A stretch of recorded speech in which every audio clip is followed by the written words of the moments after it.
I am probably the worst person for official introductions. Let me just say that Dr. Hana Samir Kasab is an assistant professor for security studies at East Carolina University. He did his PhD in international studies at University of Miami. He reached out to me months ago saying that he's going to be in Armenia. I find the topic fascinating, but I'm going to let you talk about it. And so he expressed his interest in meeting faculty and students, and I said yes, but I also said summertime I can't guarantee, so I'm so glad we've got people around. The quality I can guarantee of the people sitting here right now. And I think, I hope it will be helpful with advice, including advice on good restaurants. That because I've had very. There's a scientific reason. Mm-hmm. It's not just tourism. All right, take it away. Thank you very much for that pleasant introduction. So yes, I'm here doing food nationalism work, and you might think this is one of those frivolous projects, but you'll see. Okay, so the first thing I want to do is do a presentation. Is I'm going to talk to you a little bit about the Minerva Initiative. Then I'm going to look at my pedagogic experiences. The theoretical framework, I'm using constructivism and post-colonialism. I'm normally a realist, so this is very new territory. I'm also very new at ethnography, but I think that I found my what I would like to do for the rest of my life. The cases I've explored so far is Greece, North Macedonia, or Macedonia, Turkey, and right now I'm looking at Armenia, and India will be in about, I'm going to India on the 12th, 13th. Until the 25th, and I'm going right back home, which is great because I get to start writing. And I'm going to share with you some findings.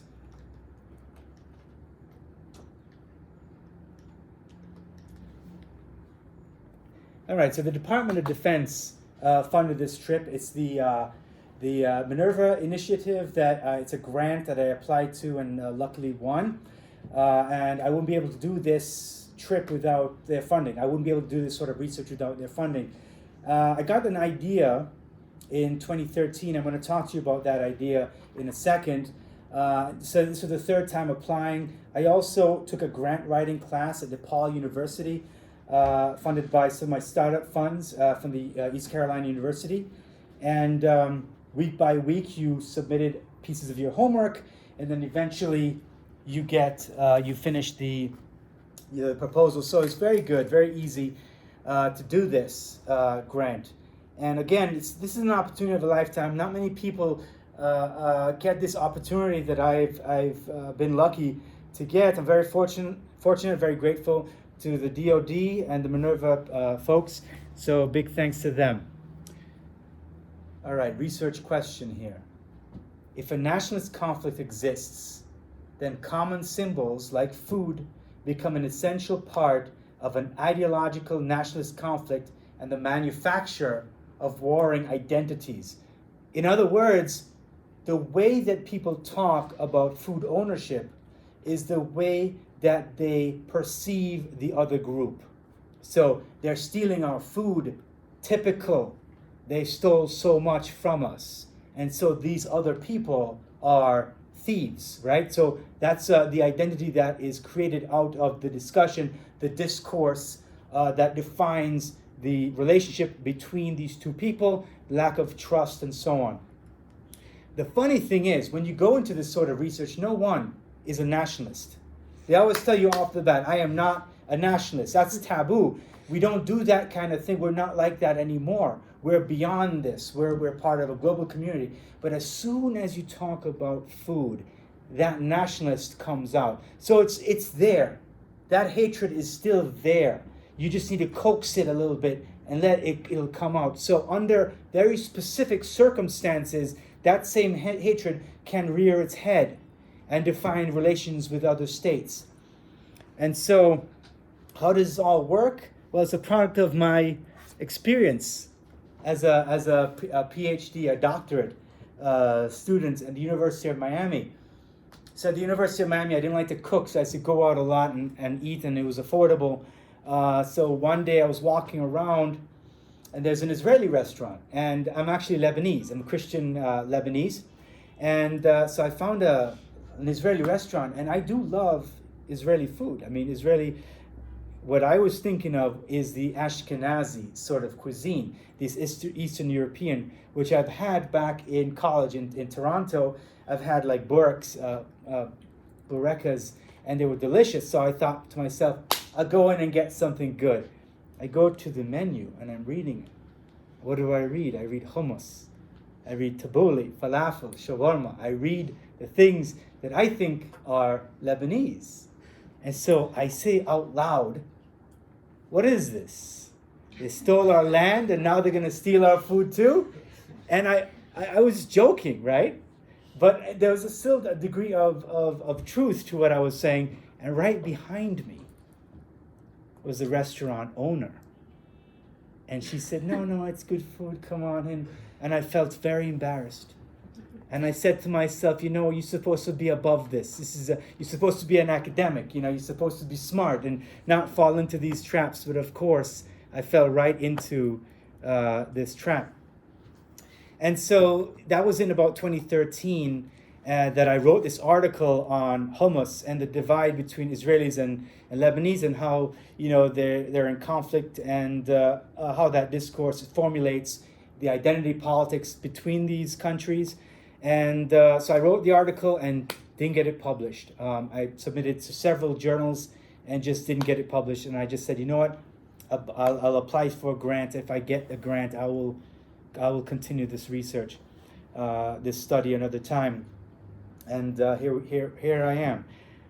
And the more I looked, the more I found. So feta cheese. I remember back in 2006 when I was an undergraduate, there was a leftist Macedonian in my class.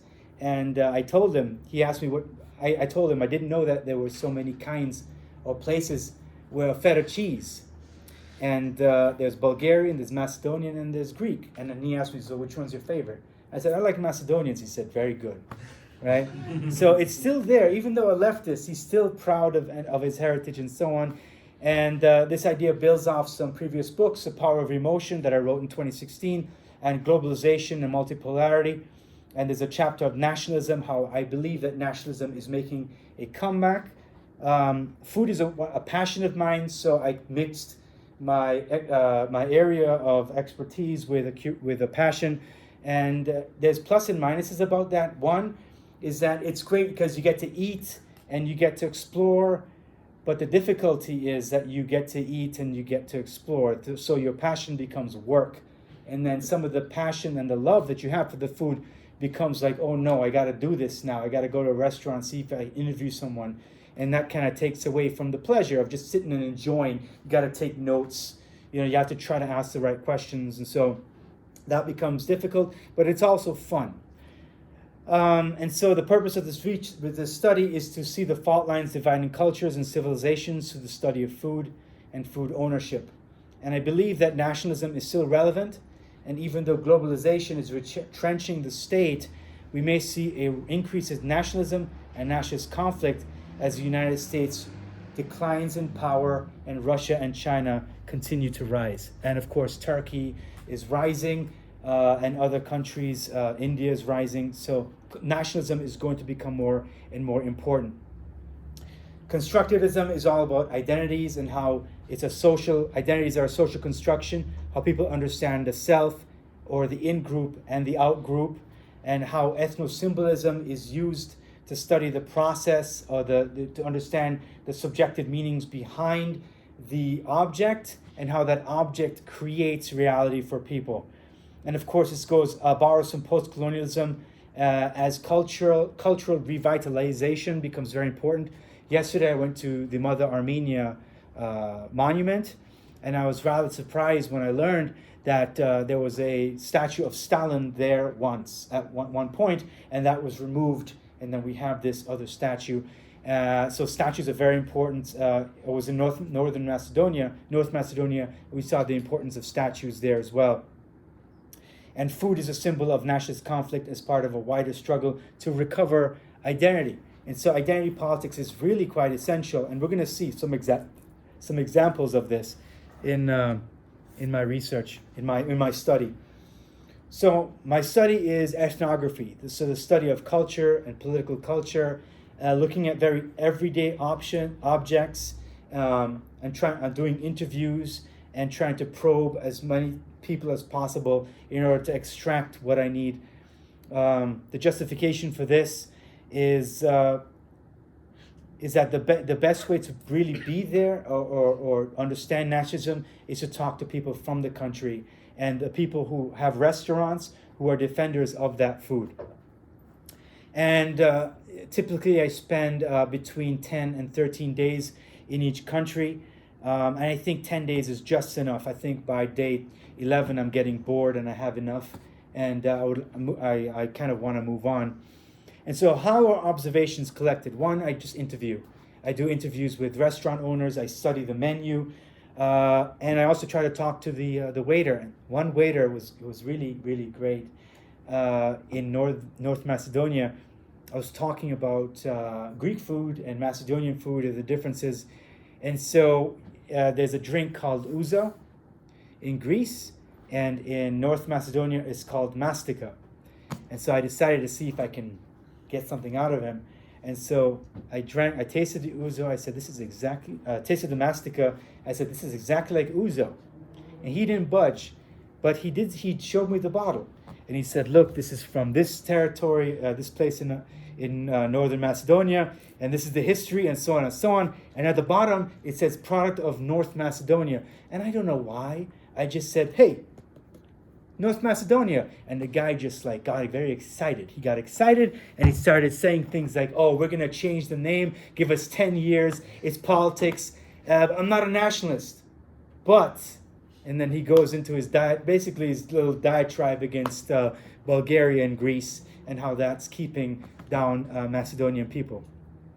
So that's one example. And in Turkey, tea is very important. So I just sat down and watched people pour tea in my hotel, and there's a ceremony with it.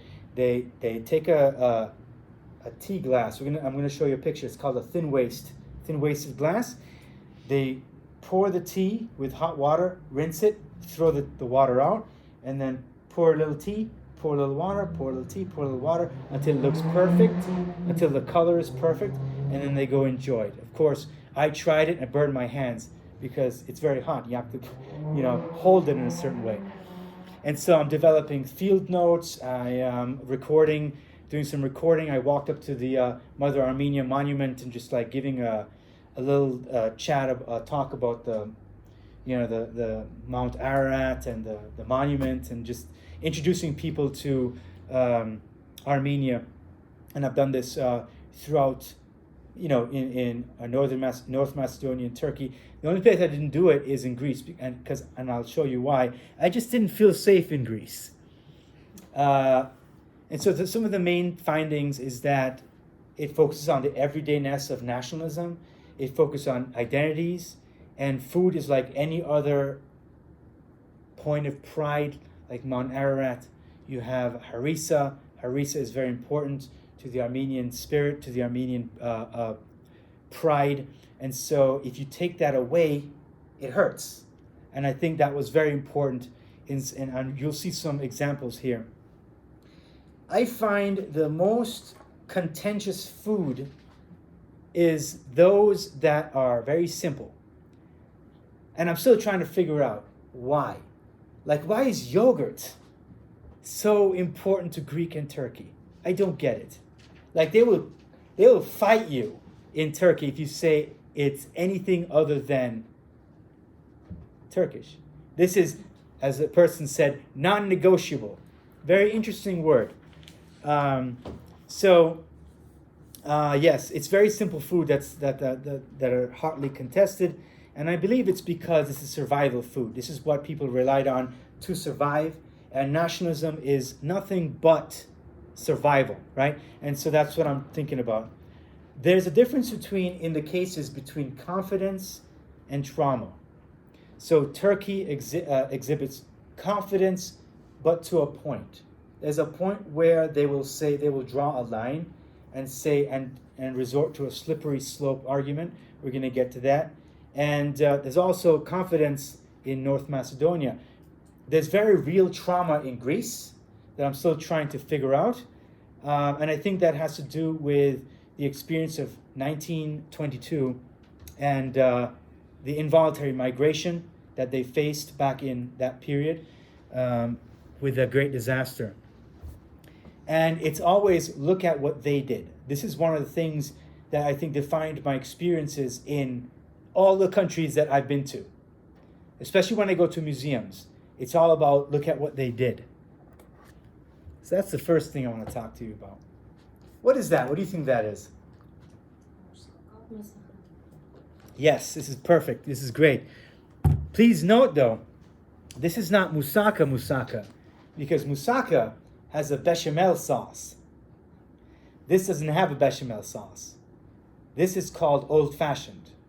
Sounds like, oh, that must be when they used to eat moussaka without the bechamel sauce, because bechamel is French. So I asked, what makes this old-fashioned?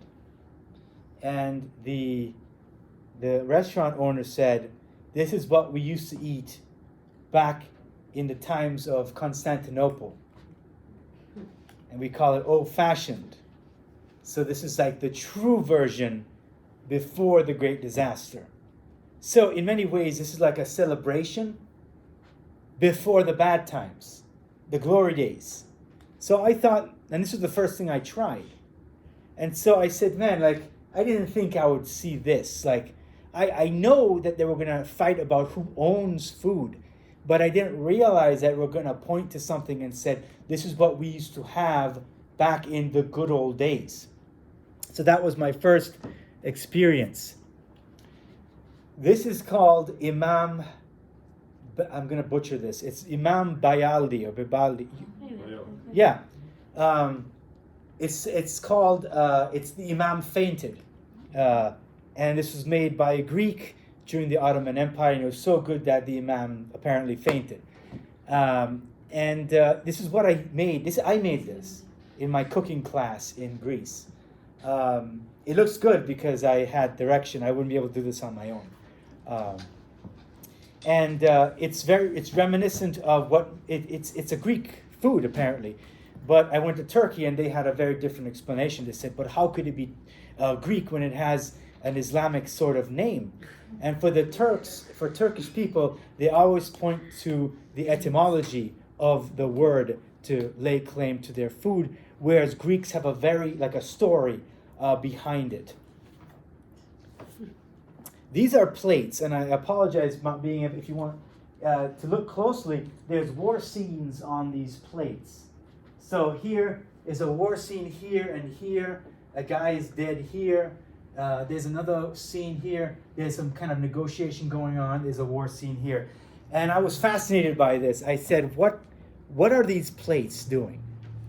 And I had to email and find out, where did they hang these plates? Did they eat off these plates, or did they have them for decor? And they have them for decoration. But why would you want to eat and be reminded of war? That's something I don't understand. That's what I think the Greek experience is all about. It's remembering the defeats or the victories of the past. How that country was built up from nothing from 1821 all the way to 1922. I don't know why, but graffiti was very important to me. There's a lot of graffiti in Athens, if you've ever been. Everywhere, there's not one wall, or there's nothing that is sacred. Even on churches, there's graffiti. So no borders, no nations. That's the first thing I got. There's other pieces of graffiti that says tourists go home, or this is the graveyard of Europe because the migrants come, and so that was important. And I'm trying to figure out how to fit the graffiti into my study. But I do understand that there's two Greeces right now. There's a left and the right. The right is very worried about the recipes changing because of the unavailability of ingredients due to EU regulations. So there's a very famous dish called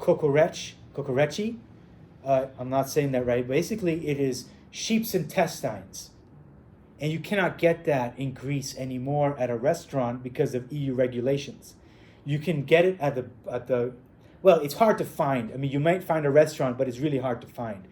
And when I said they said you can eat that other places, but it's not available. Again, Macedonia. This is on my first day. That is right here. That's Greater Bulgaria. That is X'd out because Macedonians believe that they are a distinct ethnicity and they're not to be conflated with Bulgarian. So this is very, very important to Macedonians. And I didn't realize that because when I'm focused on my studies, like I am like tunnel vision, which is good why I get a chance to go because I didn't realize that much that Bulgaria was in and Macedonia. They were so like I knew there was difficulties, but I didn't know it was that bad that there was somebody would resort to this. That's in Greece. I don't know why that was mixed up. No money, steal from tourists in Exarchia, which is a anarchist stronghold. Pickpockets welcome. So that's another thing. This is Macedonia. This is one of the main buildings. And it's fascinating because this is all new. But you'd never know. If you were a tourist, you'd never know. You'd think that this is fresh. This is old. But this was built, all of these buildings were built in the European style to hide the brutalist architecture. Who's this? Alexander the Great. Yes. That was the original design. Now, you can't call that. That's called a warrior on horseback. You're not supposed to call this Alexander the Great. There's also Philip of Macedon. The problem is that they built this to celebrate their Macedonian heritage. Because this was, I think, 30% of Macedonia back then is North Macedonia today. And so they want to celebrate that heritage. But the Greeks say, if you want to join the European Union, you have to change the name of that. So there are no, when you see these statues, there are either no placards, or there's a placard and it's like etched out, graffitied out, or there's stickers all over them. So you won't really know who that is. You'd have to think about it. This is one example where there's absolutely no placard. We don't know who this is. And that's another person. Now, this is where it gets good. This symbol, that's the son of Vergina, the Vergina son. That's the old flag. This is the new flag. And so in many ways, the symbolic relations between Macedonia and Greece, you can see that there's an unofficial recognition of the flag, and that there's the unofficial flag. And in the cuisine, this is also represented because of that experience I've had with the individual at the restaurant with the bottle of Mastica, and he was very animated with me. And the funny thing is that every time you get a receipt, it says product of Macedonia. So there is this, nationalism is still quite relevant. And I think this comes to the cultural revitalization of post-colonialism, is that Macedonian nationalism was kind of held down in Yugoslavia, and now since Yugoslavia is gone, they are like bursting onto the scene, and they're doing whatever they can to say, hey, we're here. This is again a manifestation of the Vergina sun that was on the flag. That is an unofficial flag that they're not supposed to have, apparently. This is on the Foreign Affairs, Department of Foreign Affairs building. So it's on a government building. So there's still this huge rejection of what the Greeks want, and this like the relevance of, and they're going to sneak it in places. This is in the Museum of Archaeology, and I said, okay, like when I saw the whole museum, and I thought to myself, where are the Greek monuments? There were no Greek monuments. There's nothing to say that this was any Macedonian heritage. And then I look on the floor by the entrance, the foyer, and I said, whoa, look at this. All right, and I counted. That's the right amount. So I go to the person at the front desk, and I say, "Where are the any Greek stuff? There's no Greek stuff here." And so I go, "Okay, what about that?" And she goes, "Oh, that's not part of the museum." I said, "It's in the museum." So there's still that, and that was at a restaurant. So, and I asked about it. I said, "That's nice." I didn't even ask about it. I said, "That's very nice." He said, "Yeah, the Greeks won't let us have it, but we have it." So, the restaurants are still a site for this conflict. This was the funniest. You know what this is? This is in the bathroom at the airport. So I'm at the souvenir shop. They had some flags, the old flags, and I'm looking around at like the airport. There's nothing, and I give up. I said, "Fine, I guess they're following the procedure, the protocol." And then I look up in the bathroom. I go, "Got you." That's perfect. And that's one of the beautiful parts of Macedonia. It's the famous bridge there from ancient time, from like maybe 600 years ago. And that's Tito. So Tito is still very relevant there because he gave us our country. So he's still celebrated. That's Turkish coffee. Turkish coffee. It's labeled Turkish coffee on the menu. I said, "Okay, so you're okay with the Greeks?" And said, "Yeah, we're okay with the Turkish people." And I said, "That's funny because you had a war with them back in the 19th century, and then when you think about the Greeks, it's very different." So I went on a food tour, and I asked my Greek tour guide, "Why do you call it Greek coffee?" Because this tastes just like Arabic coffee and Turkish coffee. It's the same. And she said, "We can't say the word. You just can't say the word." So that's really deep. To me, that's deep. If you can't say the word, there's something there. And here I am in Turkey. That's the face that greets me. And Ataturk is everywhere. He might as well be alive because he's everywhere. He's omniscient. He's everywhere, and the flag is everywhere. And the way I see it is like the Ottoman Empire brought all the good stuff from all around the empire. So the good stuff from the Balkans, from the Arab world, from the Caucasus, wherever, like the Ottomans were, the trade helped to bring everything together to create something that is different, that is Turkish. No, it's Turkish. Period.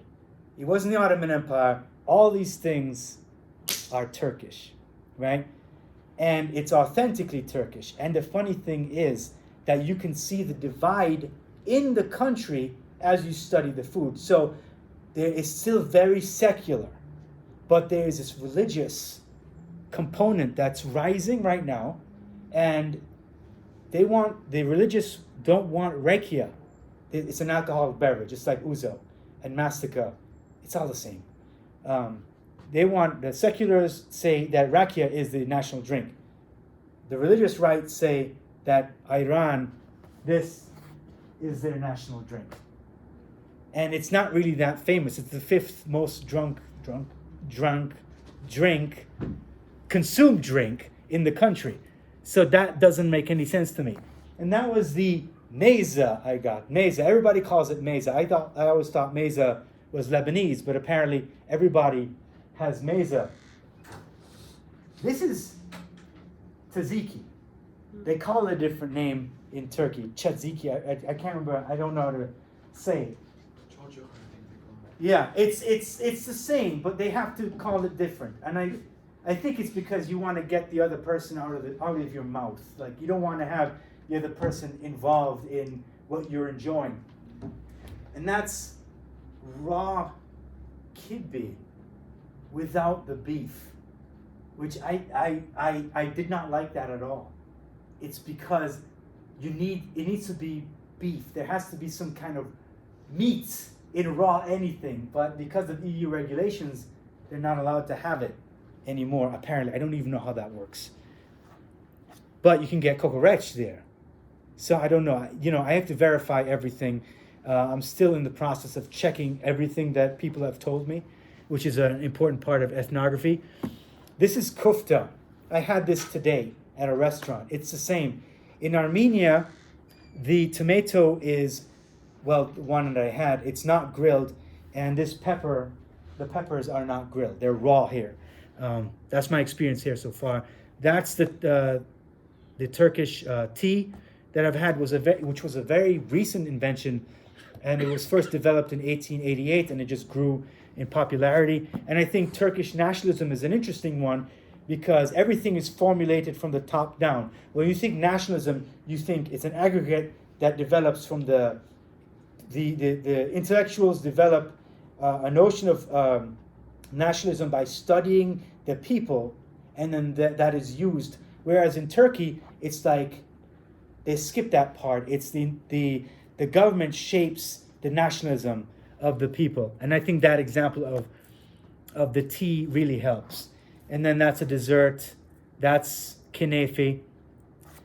Now this is Armenia. I've been here for 2 days. I went to the historical museum and I hiked up to see Mother Armenia, but that museum was closed because it was Monday. This is Greater Armenia, of course, that you all know that. And I thought that was very interesting because that was one of the things that you see right before you go into the modern section. So in my mind, when I saw that, I think to myself that there is a very real connection that Armenians have with the Armenian highlands. So it's really quite relevant to me that this map was there right before I go into the modern section. That's Mother Armenia, and right on the bottom is graffiti. Again, graffiti is very important, and of course, that's the Artsakh flag, and so there's a connection with Artsakh, and it's important, I think, because Mother Armenia is pointing toward Mount Ararat, so there has to be relevance there. There has to be relevance. I do have to figure that out. And of course, that's the mountain. And let me tell you, when I saw that, I was hiking. You can't see this mountain from the city center. You have to get out of the city and go up a hill to see it. And I was quite amazed when I first saw that mountain. It's beautiful. Again, this is right outside the Mother Armenia monument on the outside when you go in, the entrance. And then I believe that's Artsakh right? I mean, that's Nagorno-Karabakh or Artsakh, right? I mean, I believe so. I can't tell. It's joined, Yeah. Armenia, Artsakh. Yeah, and this, I saw everywhere. I didn't realize what this was. And I asked my friend what it was, and she said this is like the eternity symbol.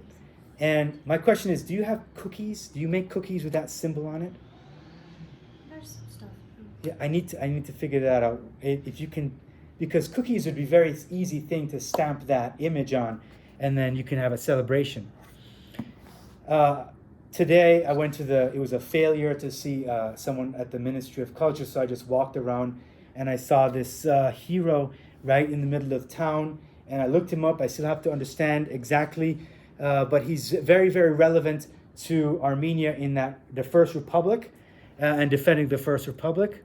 And this was a young man who passed away in 2020. I'm seeing a lot of memorials to people who died in 2016 in my walks around the city. And I think that's it. I look forward to your questions and your criticisms. This is a work in progress. I still have a lot of work to do, but I really appreciate all of you being here. Thank you very much. I'm going to stop recording now, and thank you very much.